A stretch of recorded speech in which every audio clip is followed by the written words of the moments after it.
ৰ'দত দিছোঁ। এয়া আমি দৈনন্দিন কৰোঁ। মই ধান একেবাৰে মাঘ ফাগুন মাহীয়াতে ৰ'দাই দিওঁ, এবছৰলৈ হৈ যায়। এবছৰৰ ভাত মানে যিমানখিনি আমি ভাত খাওঁ, খাবলগীয়া ধান খোৱা হয়, সেইখিনি ৰ'দাই দিওঁ।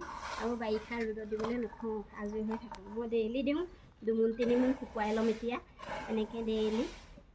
এতিয়া ৰ'দ বৰষুণ পাবলৈ নাই, ৰ'দ কাঢ়া, গতিকে ধানখিনি শুকুৱাবলৈ ভাল, সেইকাৰণে মই শুকুৱাই লওঁ দেই প্ৰতি বছৰে। আৰু এতিয়া যদি এনেকৈ ৰ'দাই দিওঁ, আমাৰ ধানটো ফুটিয়ে নাখায়, ভাল হৈ থাকে, নহ'লে ফুটি হয়, ফুটিয়ে ধানটো বহুত নষ্ট কৰে। সেইকাৰণে মই আগতীয়াকৈ ধানটো এনেকৈ ৰ'দাই থৈ দিওঁ।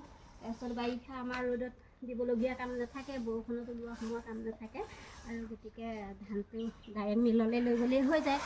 কওক। যিমানখিনি ধান আমাৰ খাবলৈ থোৱা হয়, সেই ধানখিনি আমি ৰ'দাই দিওঁ।